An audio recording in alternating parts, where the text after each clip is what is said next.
Hi, it's your favorite slacker YouTuber because I forgot to record something for you all on the computer last night. Which brings us to today's video topic, D&D. We had D&D last night, and oh god, it was a very odd time because it was the first time that I ever played not my character, but my character. In case you want to know, we are currently dealing with a bunch of group called the Nine Fingers, which are essentially the criminal underworld of the city that we're currently in, and we have somehow pissed them off. Honestly, I forgot how the hell we did that in the first place. But today, hello, yes, we have a cat. Cat is here. Yes. So today we're going to be explaining some DM tips and tricks that I have learned from my friends and some that I have found out from myself. So, tip number 1, make a plan. At least get a world down, have a couple characters ready, everything else, get some backstories and everything, get how they would feel in like a normal conversation. At least it's into tip 2. Learn how to have normal conversations. It's a very odd thing, it's very odd that I had to say that. We all normally have normal conversations, except me. Yeah, so for those of you who don't know, I am antisocial as fuck.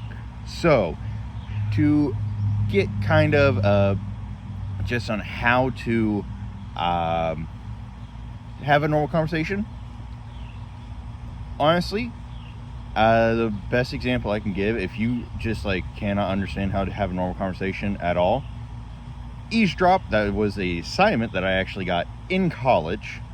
I had to eavesdrop on people's conversations to learn how to script write, pay attention to surroundings, details, and like the odd things in people's voices. Because if you know how to write like a short story, you can have like a normal conversation. It will not be an actual conversation, because every time that we as a society advance, we get new words added to the vocabulary. YOLO swag and like, well, the brain rot bullshit that's going on right now. I don't understand that at all.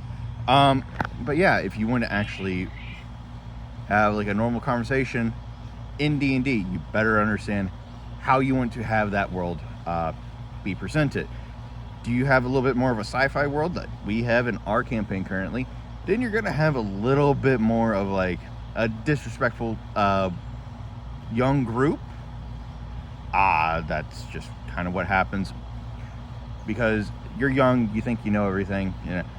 Or are you going to the old medieval times where they're like, oh yes, we have our ancient ways, so you're probably going to have more characters that are going to speak proper rather than slang. The more further in the future you go, the more slang you're going to have. The more you go back in time, you are going to have slang, but it's going to be like very rare sometimes.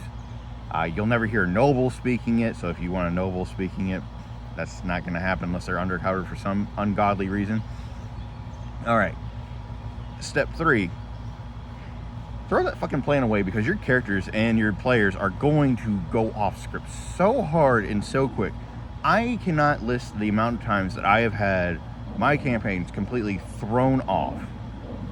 For example, I had an entire thing of like, oh, we're going to have a country go to a civil war over magical uses and everything else because there was a big magical calamity and magic got outlawed in that country wholeheartedly.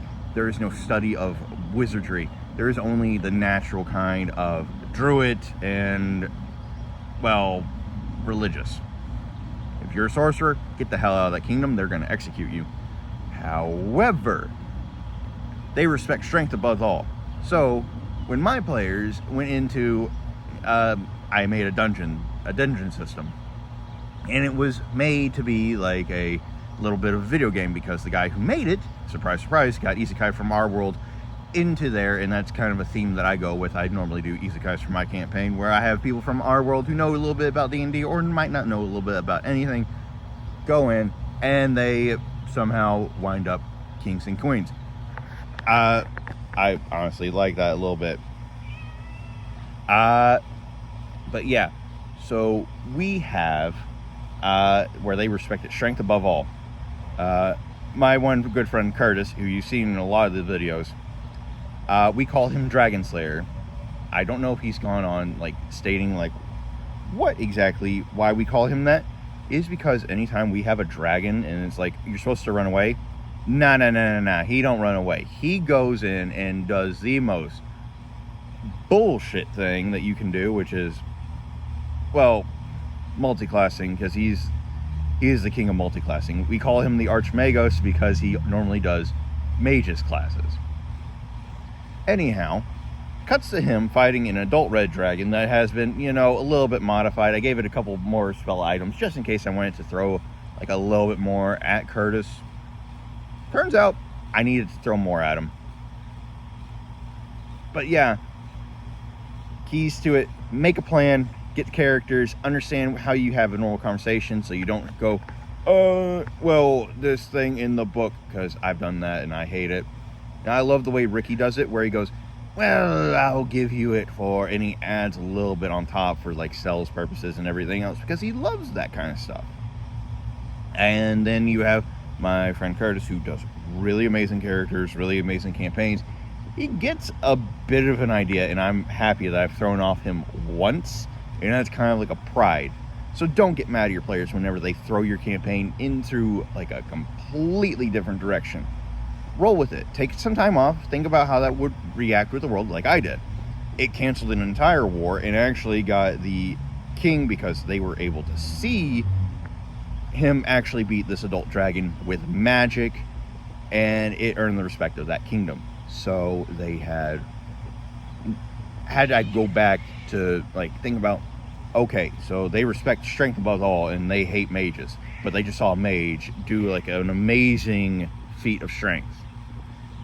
So it canceled the entire war. The countries actually started brokering a closer friendship, and I just went ahead and moved on in the story a little bit. I had to de-level some things and some encounters, but we started to move on in the story, and you just kind of have to go with the flow. So anyhow, that's my tips for DMing in like 8 minutes. I got to get to work. Anyhow, see you all later. Bye.